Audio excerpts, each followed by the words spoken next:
본 방송에서 제공하는 투자 정보는 투자 판단에 대한 조언입니다. 방송에서 제공하는 주식의 가치, 가격 상승 및 가격 하락에 대해서는 방송사에서 보장하지 않습니다.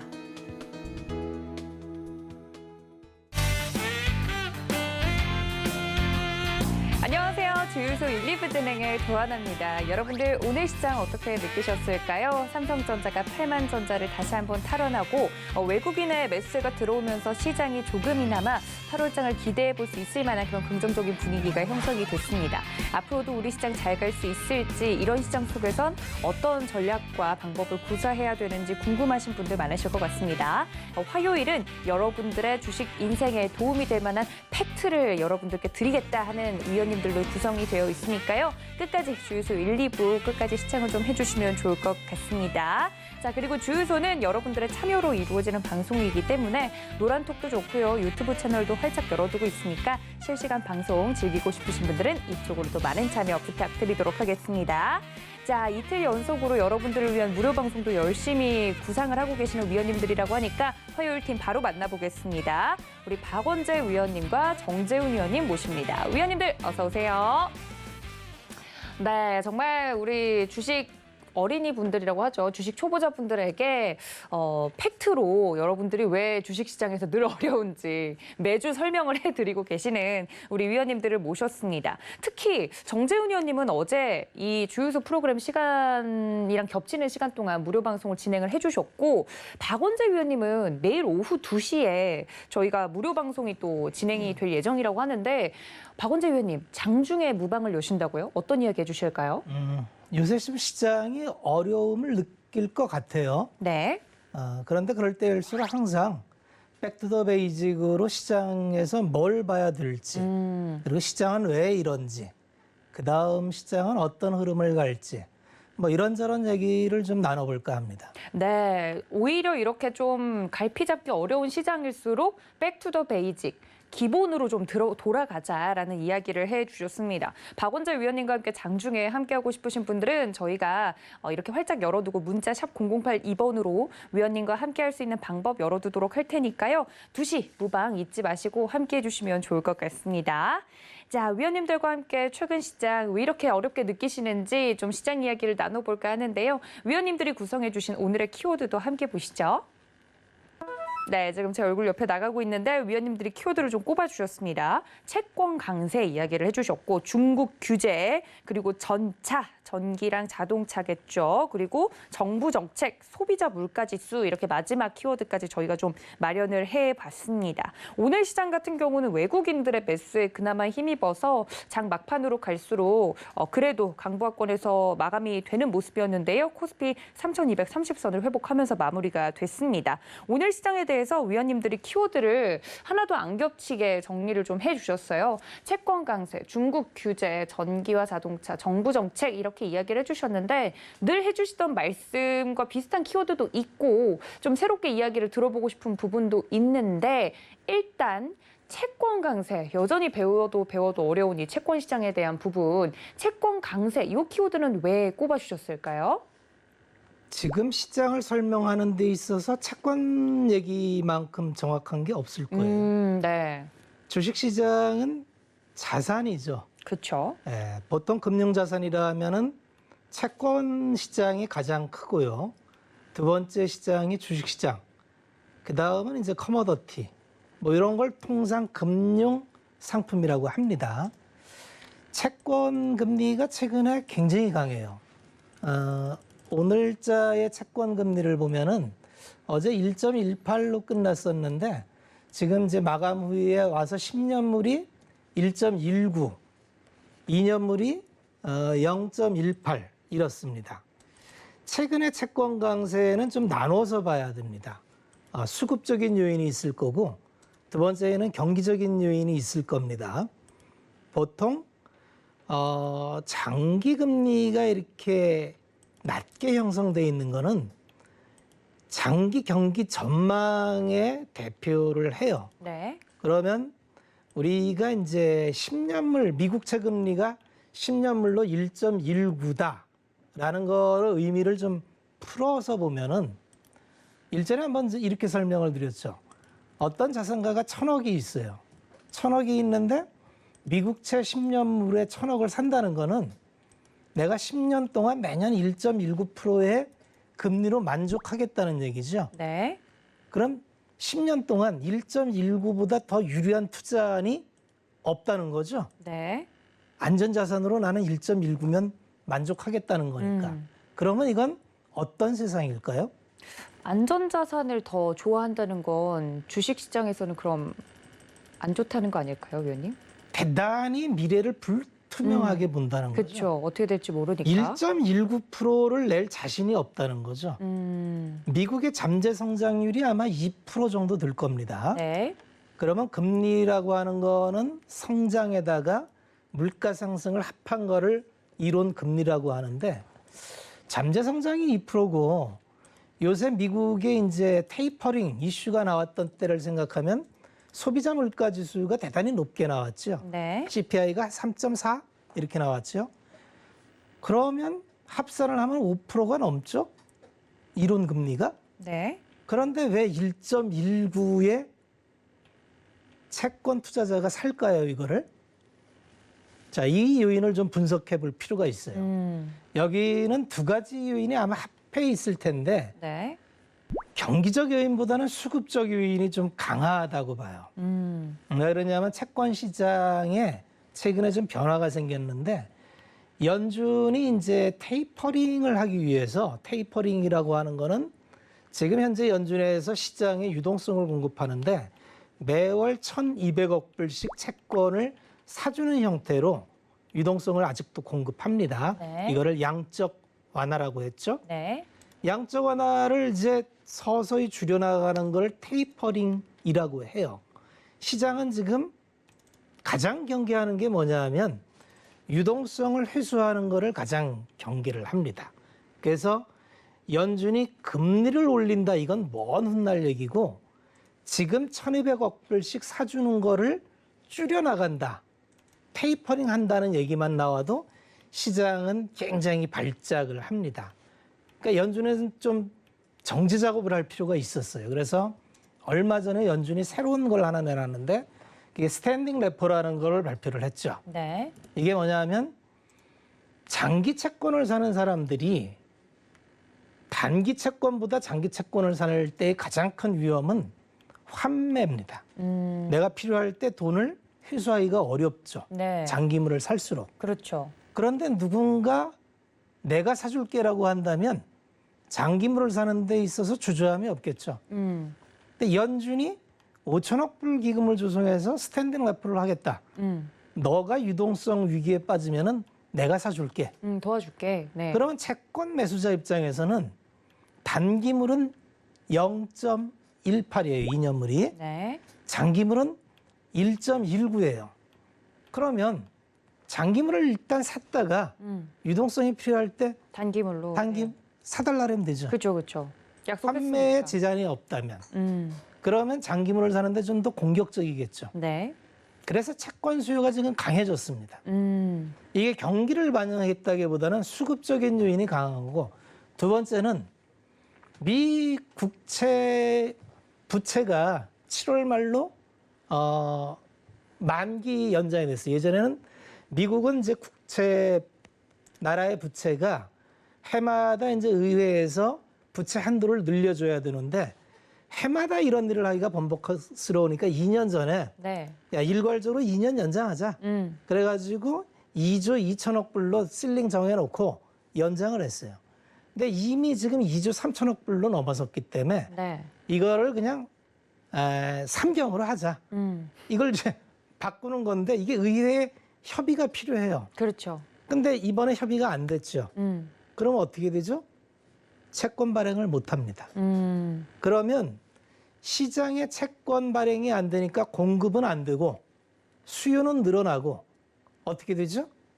채권이 강해지죠. 그래서 최근에 채권 금리가 강해지는 거는 그런 좀 수급적인 요인이 좀 지배를 할 거고요. 네. 경기적인 요인도 전혀 없다고 보기는 좀 어려워요.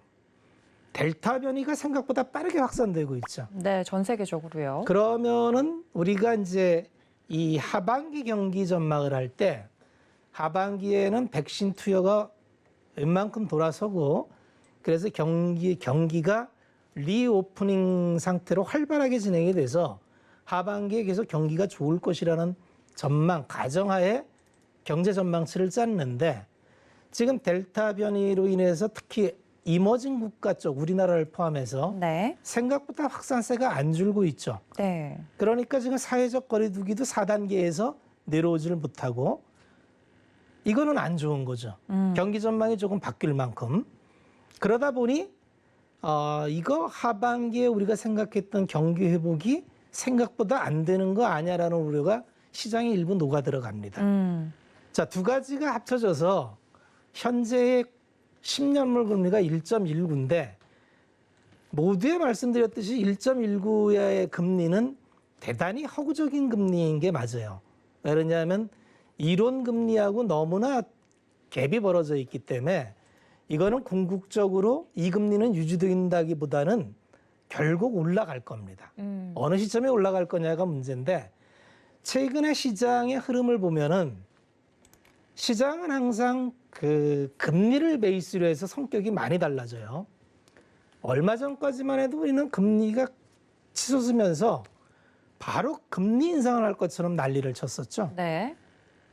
금리가 올라갈 땐 그래서 경기 민감주가 치고 올라갔는데 갑자기 1.1대의 금리를 보니까 야 이거 이제 경기 회복은 끝났구나. 경기 민감주는 이제 안 된다라는 논리가 지배해요. 그래서 경기 민감주가 오늘 봤듯이 다 부러졌죠. 그럼 그 자리를 누가 메꾸느냐? 기술주가 메꾸죠. 그래서 2차 전지가 먼저 갔고 네. 오늘 반도체가 가죠. 그렇죠. 추세적으로 이렇게 갈까요? 바뀔 수 있나요? 그거에 대해서 고민을 해봐야 됩니다. 결국은 금리가 언제까지 이렇게 1.1대에 머무를 거냐에 굉장히 민감하게 반응을 할 거고요. 네. 이 금리는 유지될 확률보다는 올라갈 확률이 많다고 본다면 결국 시장의 성격은 또 바뀔 수 있다고 봐야 되고요. 네. 그렇게 본다면 빠른 순환매가 계속 진행되는 중이죠. 네. 그 순환매가 지금 여기까지 와 있다고 보는 게 맞고요. 그러면 언제 이게 결정이 될까요? 10월? 10월. 네. 너무 길게 잡은 거 너무 아닙니까? 길게 잡았나요? 그때까지 네. 그럼 우리는 다 휴가인가요? 다 쉽니까? 아니 어차피 미국 의회도 8월은 쉬길래. 네, 미국 정확하게 휴가 시즌 동안 쉬는 거예요. 네. 미국의 의회는 8월 8일부터 9월 10일까지 휴가입니다. 부럽더라고요. 예. 네, 휴가예요. 한 달 동안 쉽니다. 네. 쉬는 동안은 아무것도 못 해요. 네.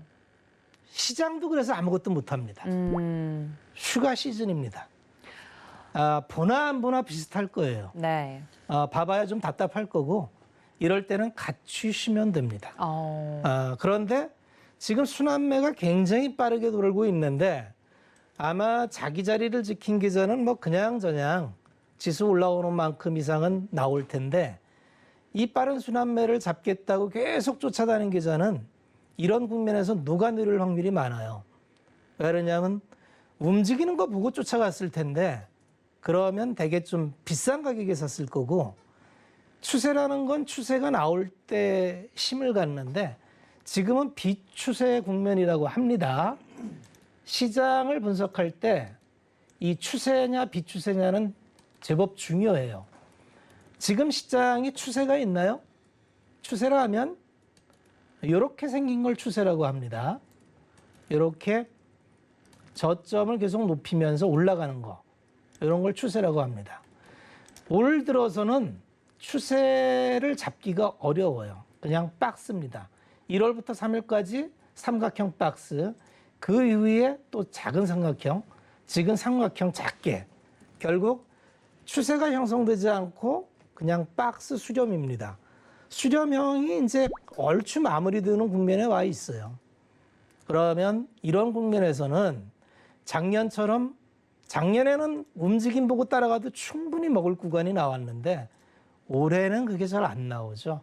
이런 구간에 작년처럼 추세 추종 전략으로 따라가는 전략을 했다면 네. 대단히 어려움을 겪었을 확률이 많고요.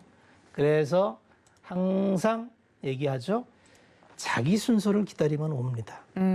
여전히 유효하고요. 시장이 이해하기가 지금 쉽지 않은 시장이 계속 진행되고 있어요. 그렇지만 그 다음 국면 우리가 시장의 바탕에 흐르는 거를 이해한다면 네. 뭐 그렇게 걱정할 시장은 아닙니다. 하반기는 아마 경기 회복이 될 거고요. 네. 경기 회복을 위해서 재정 정책이 투입이 될 거고요. 그런 걸 믿고 다음 정책의 완결 때까지 기다리는 그런 신중함이 좀 필요한 시장입니다.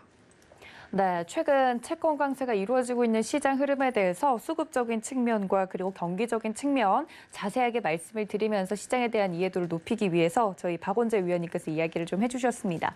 이런 이야기, 시장 저변에 흐르는 이런 문맥들 어디 가서 들을 수 있겠습니까? 여러분들 노란톡 열어두고 있을 테니까요. 저희 위원님과 함께하고 싶으신 분들 문자 샵 0082번으로 박원재 검색하시고 저희와 함께 하시면 이 시장에 대해서 좀 제대로 공부하실 수 있을 것 같습니다. 노란톡 열어두고 있을 테니까 궁금하신 분들은 문자 지금 바로 보내주시기를 바랄게요.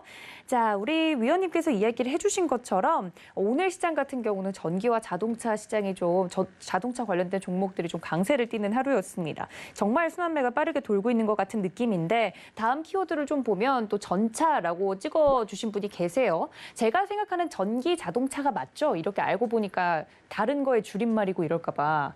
전차 맞나요? 글쎄요. 알고 보니 뭐 다른 걸까 봐 좀 걱정되는데 전기 자동차 맞죠, 위원님? 네. 다행입니다. 오늘 컨디션 안 좋으세요? 네. 컨디션이 좀 그렇게 좋지 목소리가 않아요. 근데 중후하니까 좀 괜찮은 것 같아요, 위원님. 네. 설명해 주시죠, 오늘 시장.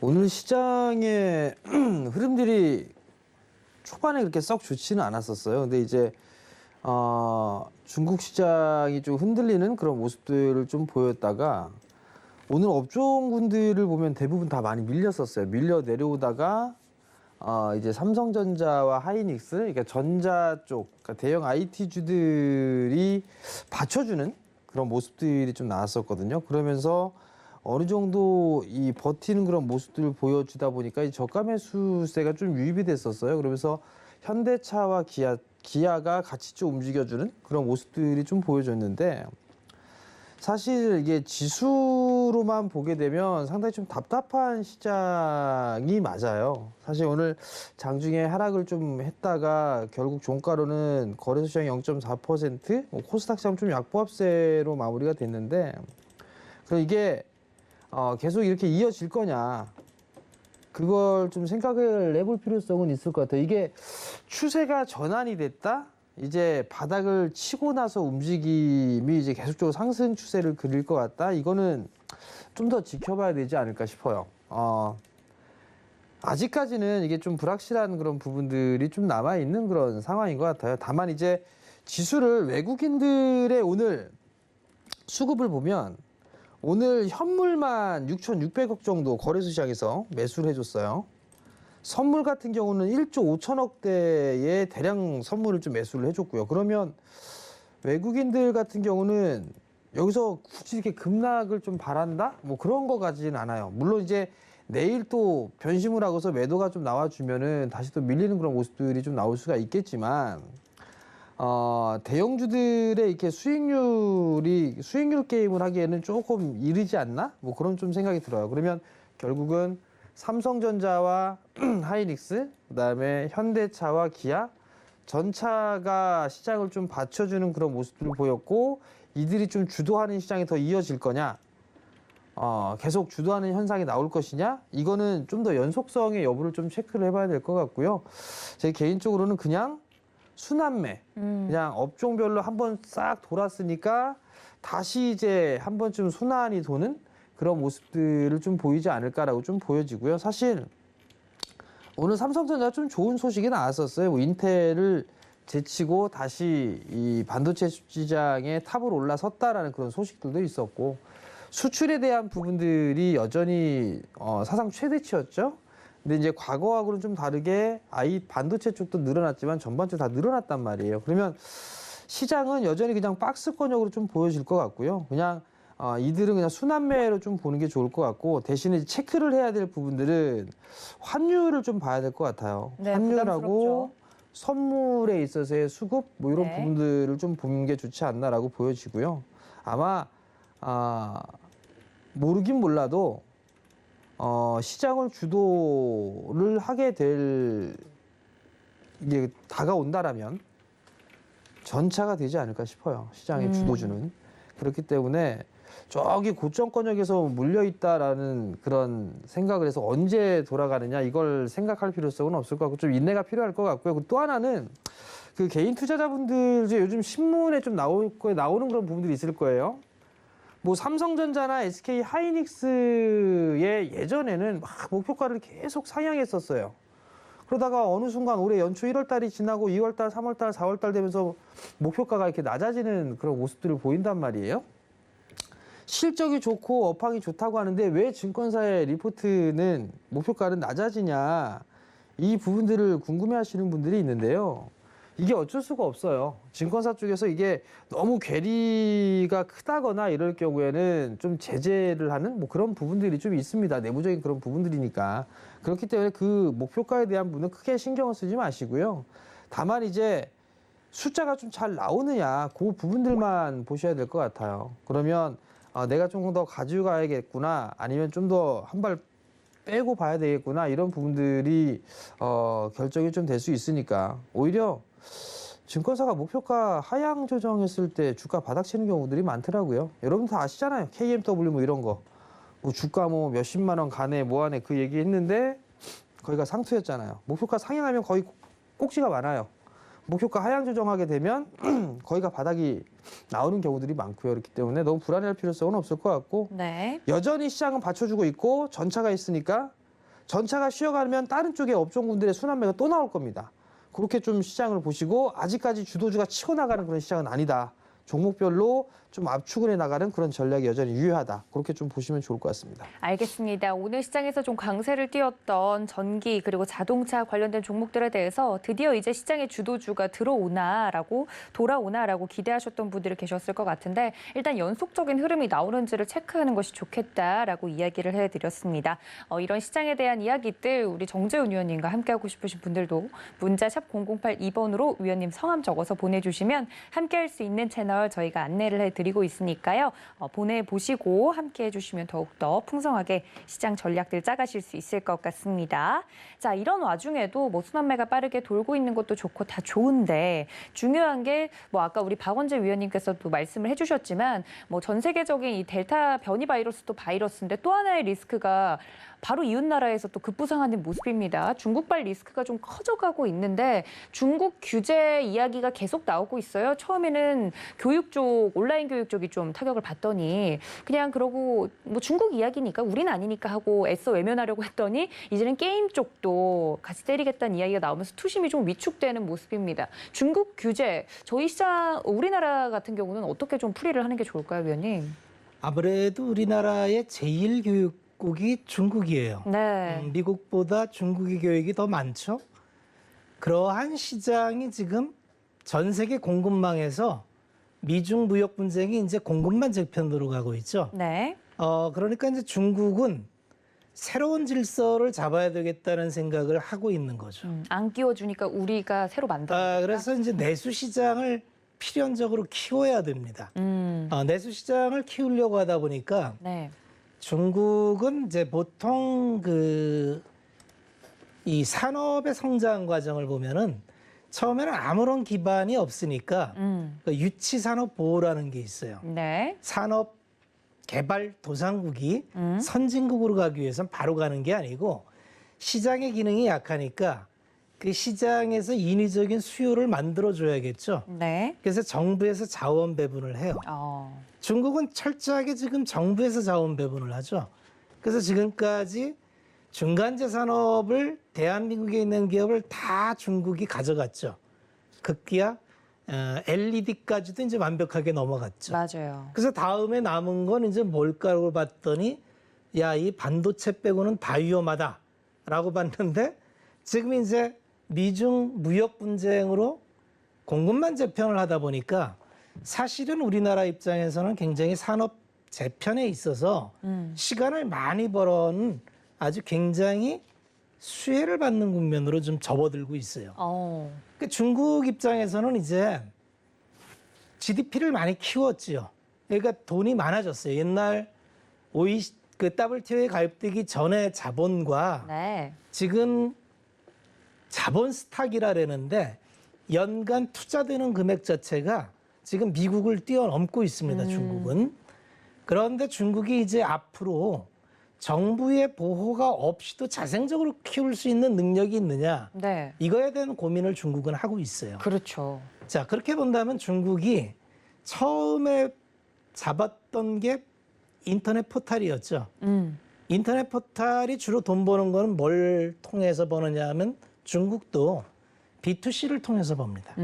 소비자들이 이를테면- 결제를 해야 되는 거죠. 네, 소비자 결제 뭐 이런 예, 거. 예. 그래서 중국은 카드를 안 쓰죠. 네. 네, 알리페이로 하기 때문에 그래요. 네, 맞아요. 그래서 중국의 이 빅테크 기업들은 B2C를 통해서 돈을 벌었는데 사실은 중국 정부가 보호해 준 측면이 많죠. 중국은 유자계 기업이 중국 시장에 못 들어가죠. 그래서 정부의 보호하에서 키웠는데 앞으로 중국이 필요한 거는 이제 기술 경쟁을 하려고 하다 보니 4차 산업, 첨단 산업에 대한 민간 부분의 투자가 많이 필요로 하죠. 그런 환경으로 벗어나고 있는데 이제 자생적으로 두면은 돈 벌기 가장 좋은 게 B2C입니다. 네. B2C는 너무너무 플랫폼만 갖춰놓으면 돈을 벌기 때문에 그렇죠. 그런데 중국 정부 입장에서는 이제 패권 전쟁을 벌여야 되는 이 국면에 자본 재배치가 그러면 효율적이지 않아요. 그러니까 뭔 얘기죠? 이제 B2C 그만하고 네. R&D 하라는 얘기입니다. 어. 여태까지는 정부가 보조금 지급하고 국가 경쟁력을 정부 주도하에 했는데 공산당 조직도 점점 비대해지고 이제 자본시장을 개방을 하겠습니다만 이제 먹여 살릴 식구들은 점점 많아지고 시장의 파이는 커지지 않고 자본 재배치를 통해서 경쟁력은 키워야 되고 그러면 이제 자본 재배치에 대해서 고민을 하는 거죠.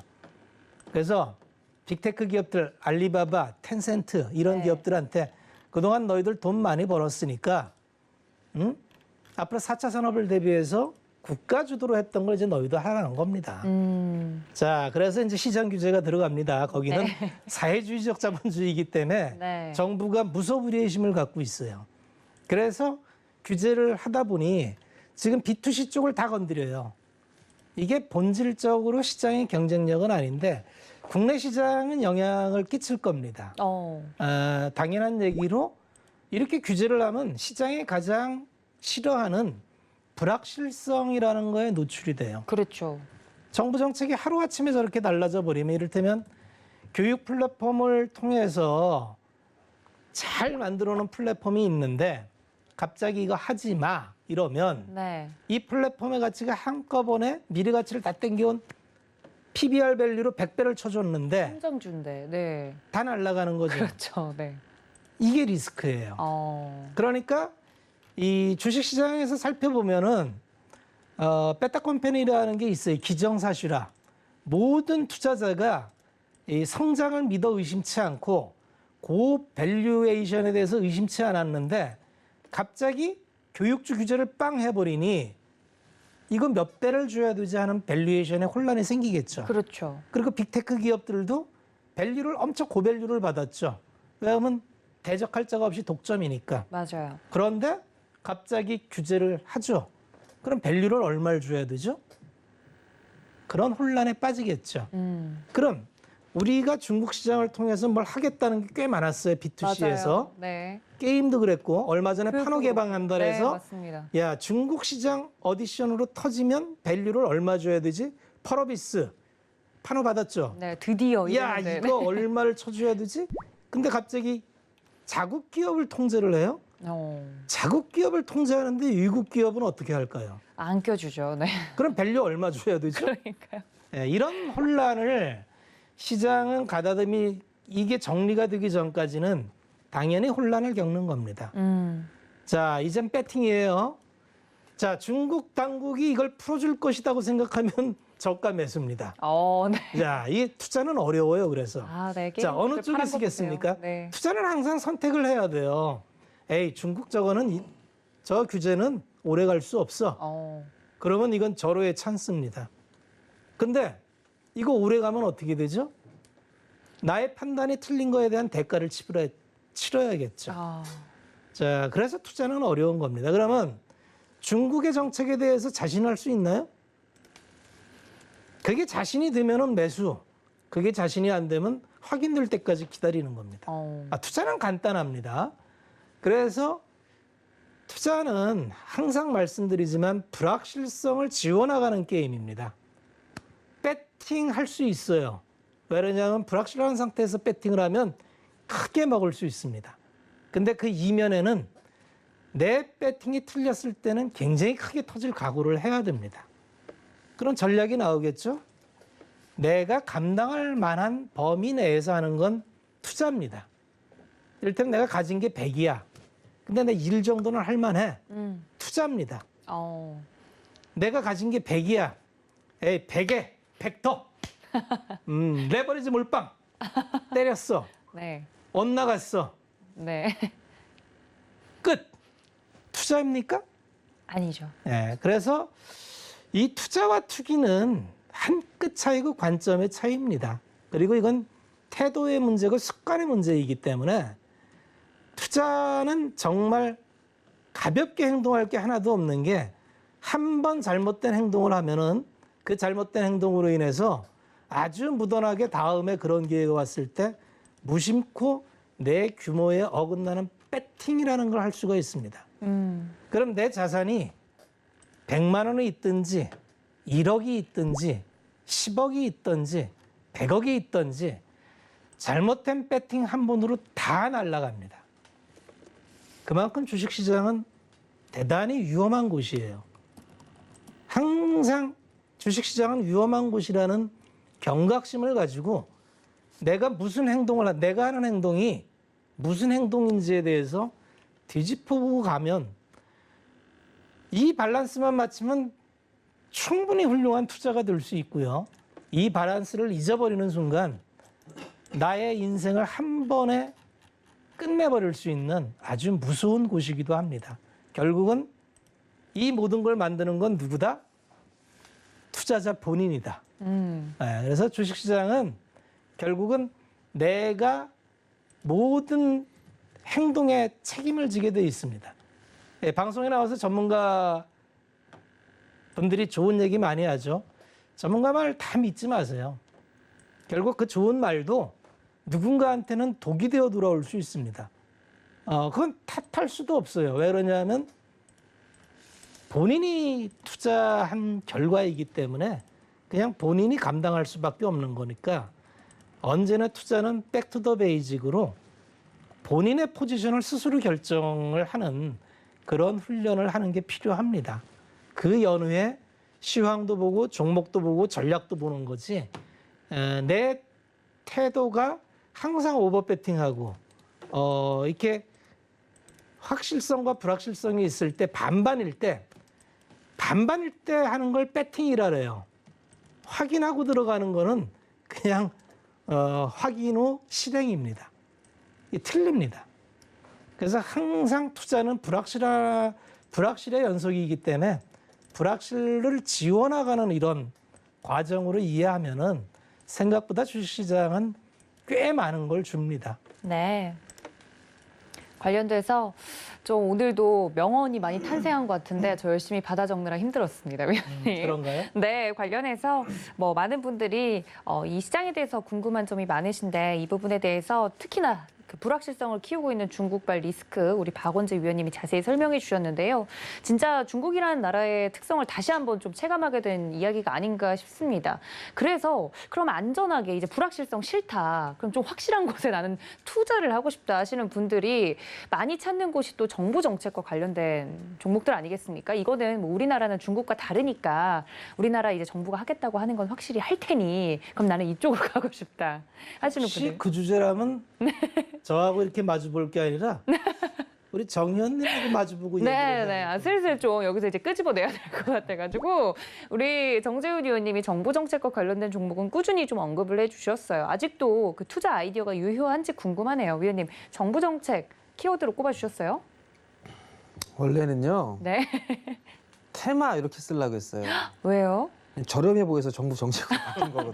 아, 너무 자극적이어 보일까봐. 네. 테마 근데 이게 테마라고 하게 되면 긍정적인 시각으로 보시는 분들이 있고 부정적인 시각으로 좀 보시는 분들이 있어요. 그래서 이제 정부 정책이라고 말씀을 좀 드렸는데 잘 한번 생각을 해보세요. 이렇게 테마성의 종목군들을 좀 보셨던 분들, 뭐 예를 들어서 건설주라든가 뭐 SOC에 관련되어 있는 그런 종목군들, 뭐 혹은 대북 관련주들, 뭐 최근에 그런 종목군들을 좀 거래를 하셨던 분들이라면 잘 한번 생각을 해보세요. 예를 들어 이제 차트 하나씩 좀 보면서 얘기를 해볼게요. 차라리 그게 더 낫겠다. 자, 포트에 있는 종목이죠. 아난티예요. 아난티가 어느 순간에 바닥을 쭉 다지고 난 이후에 이렇게 움직였던 적이 있을 거예요. 근데 이때 나왔던 부분들이 북한에 대한 얘기 뭐 이런 이슈들이 좀 나오면서 이렇게 올랐단 말이에요. 그리고 난 다음에 이 한 달이라는 시간 동안에 아무 얘기가 또 없었어요. 그러다가 지난주 화요일이었나요? 정전협정 기념일? 경제방송에서 얘기 안 하는데 전 얘기했었죠, 이게. 네. 이때부터 다시 또 대북 얘기가 나오기 시작을 했어요. 그러니까 이게 무슨 얘기냐면 뭔가 이슈가 생기면서 움직임이 나왔었고 그 움직임이 나왔던 이후에 아무런 소식이 없다 보니까 차익 매물이 나왔었고 그리고 다시 또 얘기가 나오니까 또 이슈가 돼서 상승을 해주는 그런 모습들이 좀 나오고 있는 그런 상황들이에요. 근데 이게 테마나 정책이나 똑같다라고 보는 부분들이 어떤 이슈들이 막 튀어나오고 했을 때는 종목군들이 집중적인 조명을 받아요. 탄력적으로 움직이는 그런 모습들이 좀 보이죠? 근데 그러한 이슈나 이런 부분들이 조금씩 사그라들면 주가도 탄력을 잃게 돼요. 그러다가 다시 또 쉬어가는 구간을 거치고 또 이슈가 재생산되는 그런 모습들이 좀 나오죠? 결국 무슨 얘기를 드리려고 하는 거냐면 테마나 정책이나 이 부분들 중에서 실현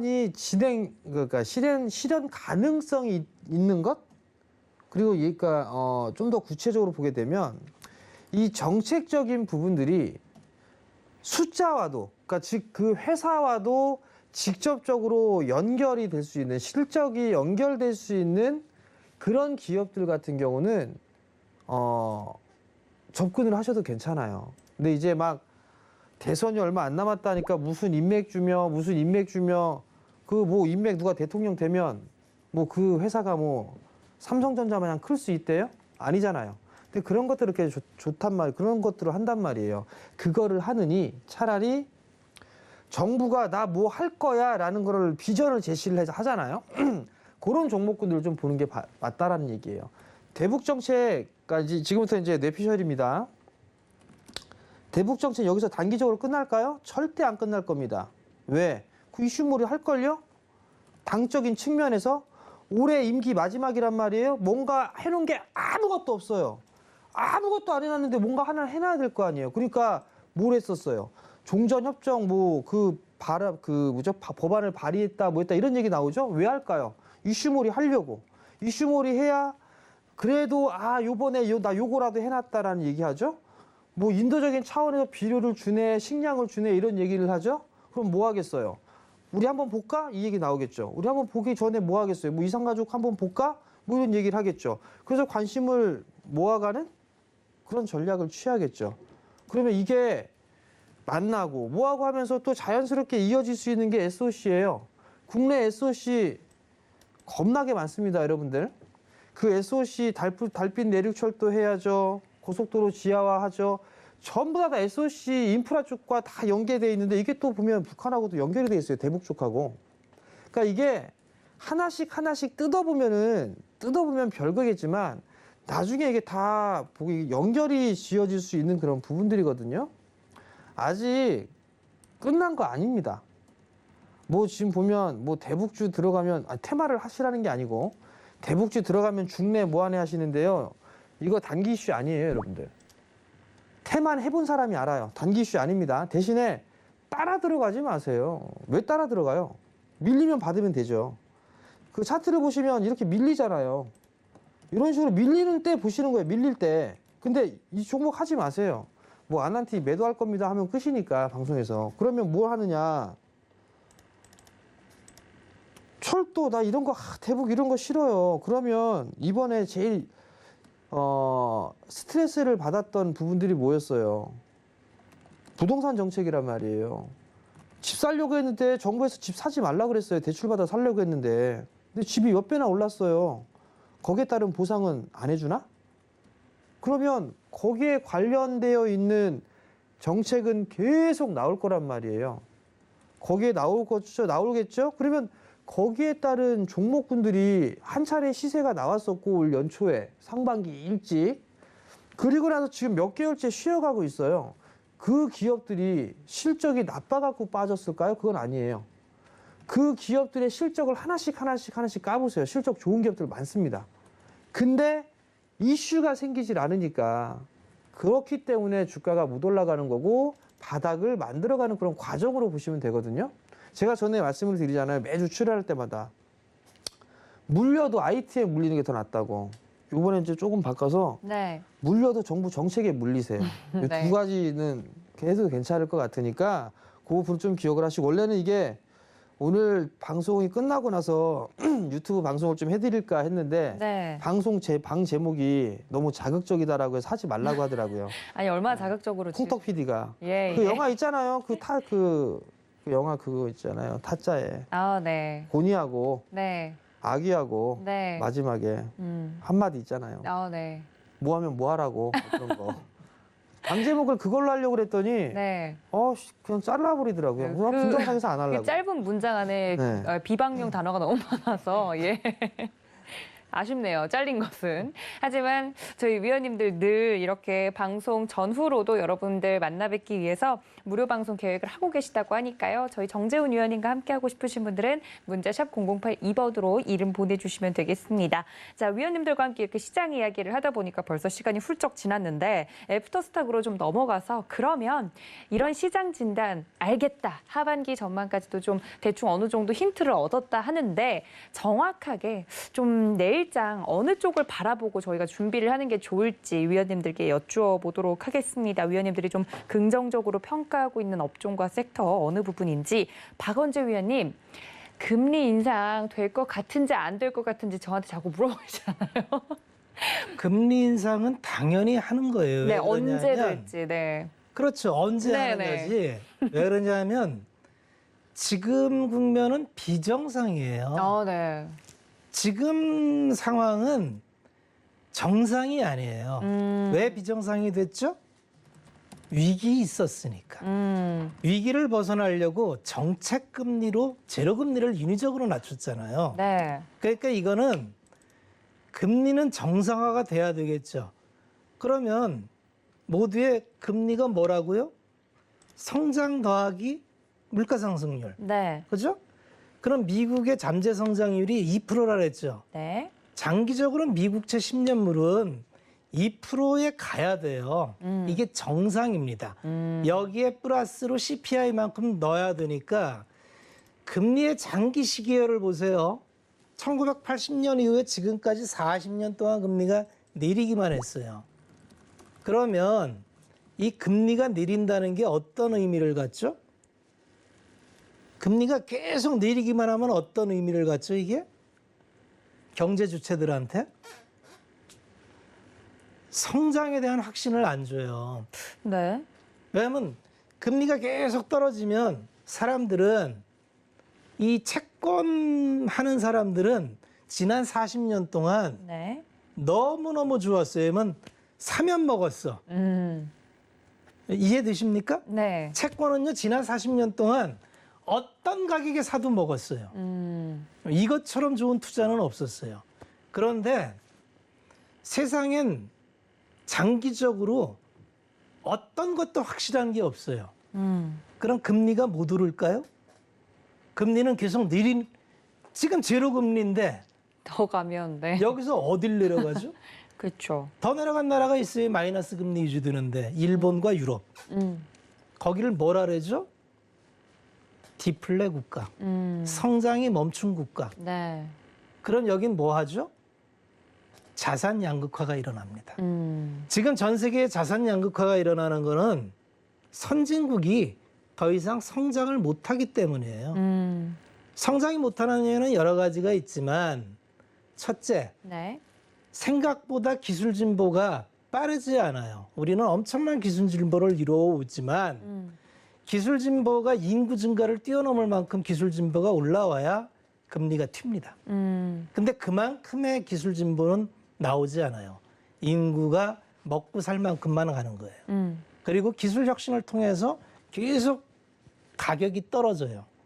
쉽게 얘기해서 전자제품 예를 들어보면 전자제품이나 내구 소비재 자동차는 사는 순간 가격이 떨어집니다. 예, 사는 순간 가장 비싸게 산 게 돼요. 그래서 이 재화를 기본적으로 대체적으로 펜트업, 이연하려고 했는데 네. 이연하지 않는 이유는 충분하게 자산소득이 늘어날 때 소비를 해요. 그래서 자꾸 시간이 다 됐다고 콜이 와서 네. 이렇게 금리가 낮은 국면에는 네. 뭐 해야 되죠, 저희? 당연히 기술주가 상대적 우위를 가져요. 상대적 우위입니다. 네. 얘기했죠. 1.3이었던 금리가 1.1까지 떨어지니 경기 민감주는 다 죽어버리고 네. 2차 전지와 반도체가 오늘 돌아섰죠. 네. 오늘 ADR을 보세요.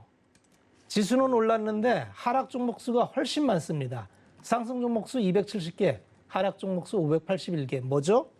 삼성전자 하이닉스가 올라갈 때는 항상 이래요. 항상 이렇습니다. 그래서 지금은 이 금리가 휴가 시즌 동안 별로 변할 일이 없다 그랬죠. 네. 예, 이 8월 달은 기술주 중심의 흐름이 흘러갈 확률이 좀 높다. 이렇게 보시면 되고. 네. 그럼 이게 그냥 연말 하반기까지 계속 이렇게 갈 거냐? 그거에 대해서는 네. 많은 고민이 필요하다. 이렇게 정리를 해드릴게요. 네, 기술주의 상승이 계속 이어질지 궁금하신 분들 저희 박원재 위원님과 함께 해주시면 좋을 것 같습니다. 자, 마지막으로 저희 정재훈 위원님께도 여쭤보죠. 물려도 IT인가요, 위원님? 당연하죠. 물려도 IT예요. 물려도 IT. 쟤는 왜 계속 IT밖에 모르느냐. IT밖에 몰라요. 그래서 IT 말씀을 드리는 거고요. 내피셜입니다. 이번 달에 누가 나와요? 누가 나올까요? 삼성 쪽에 오너 리스크가 네, 해소가 자꾸 허공을 되겠죠. 보면서 그렇게 이야기하니까. 오너 리스크가 해제가 되는데 해소가 되는데 괜히 했을까요? 꽉 막혀 있던 투자에 대한 부분들이 술술 풀리겠죠. 미국도 풀려, 반도체 풀려, 비메모리 풀려, 디스플레이 풀려, 다 풀리겠죠. 그냥 제 판단엔 미국 쪽에 압박도 있었지 않았을까 싶습니다. 그냥 제 내피셜입니다. 너 빨리 풀어줘. 그래야 미국에 투자하지. 40조. 뭐 그런 영향이 있지 않았을까 싶어요. 그러면 투자를 하게 되면 IT가 안 올라갈까요? 억눌러 있던 그런 부분들이 발산이 되겠지요. 저는 그렇게 생각을 하고요. 실적 겁나게 좋아요. 수급까지 개선되고 있고 업황 개선은 계속되고 있고 삼성전자, SK 하이닉스, 뭐 인텔 다 투자한답니다. 그러면 여기에 그러한 회사들의 고객사를 확보하고 있는 그런 기업 무조건 사야죠. 무조건. 고객사가 다양한 기업들. 박 의원님 포트에도 있어요. 말만 안 할 뿐이죠. 그 기업들을 사셔야죠. 그러니까 결국은 하루에 오늘 5%, 와 오늘 5% 올랐어, 오늘 4% 빠졌어. 그 하루하루에 그냥 연연해 하니까 주식이 어렵고 힘들다라고 하는 거거든요. 어찌 됐든 제 내피셜은 IT예요. 이상입니다. 네, 최근에 그 뇌피셜이 굉장히 잘 맞고 있는 저희 정재훈 위원님의 내일장 주목 업종까지 이야기를 좀 들어봤습니다. 여러분들 문자 보내주시면 좋을 것 같고 저희 특히 박원재 위원님 같은 경우는 내일 장중에 오후 2시에 무료 방송 예정이 되어 있다고 하니까 함께하고 싶으신 분들도 문자로 보내주시면 함께할 수 있는 방법 저희가 자세하게 안내해드리도록 하겠습니다. 참고 부탁드릴게요. 1부 저희가 준비한 순서는 여기까지고요. 2부에서는 종목 이야기를 좀 더 자세히 해볼 테니까 끝까지 많은 시청과 사랑 부탁드립니다. 또 본 방송에서 제공해 드린 정보는 투자 판단에 대한 조언일 뿐 해당 주식의 가치나 수익률을 보장하고 있지 않다는 점까지 알려드리면서요. 저희는 잠시 쉬었다가 2부로 다시 돌아오겠습니다. 채널 고정.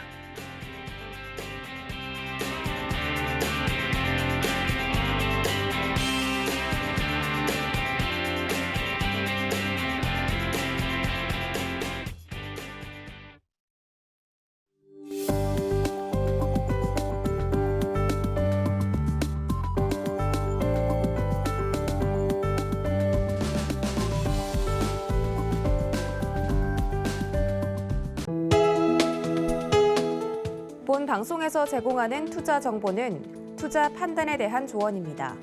방송에서 제공하는 주식의 가치, 가격 상승 및 가격 하락에 대해서는 방송사에서 보장하지 않습니다.